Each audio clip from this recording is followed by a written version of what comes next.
Minetli na niyan. Yan yung lahat ng sinaya. Grabe. Dito ka. Thank you, Yan. Yan. Magaling. Pagod, no? Ginawa mo ba naman lahat ng ginawa ng mga grand finalists natin? Oo, in one go. One performance. Correct! Oo. Minetli! Bukas naman, mga OG dancers naman yung mga kasama natin dyan eh. Magsasama-sama ang 6 na grand finalists. Yes, let's get to know more yung grupong nagpausod ng Bop at Tootsie Roll, the Street Boys! Hi, Dapper Cats! I'm Chris. I'm Dan. I'm Joey. And I'm Maynard, and we are the Street Boys!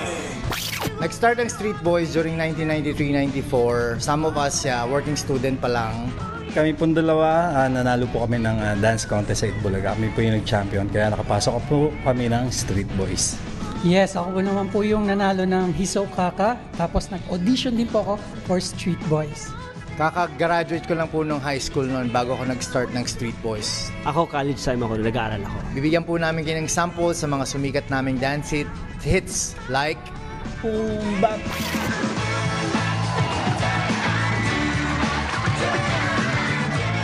Ang regular na araw namin sa Itbulaga is Wednesday. I like the way your soul sounds to me. Ain't nobody doing me the way you do me. At nagkakaroon din po kami ng production number every Saturday. Kada performance naman namin that time sa Itbulaga, yung regular day namin talagang memorable kasi yung response ng audience iba.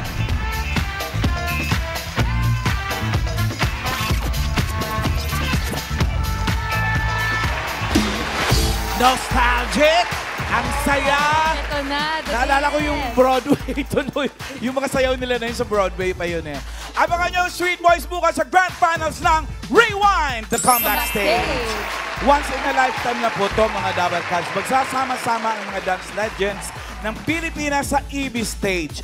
Abstract Dancers, X-People, Biker Dancers, Knapsacks, Octo Maneuvers, and Street Boys!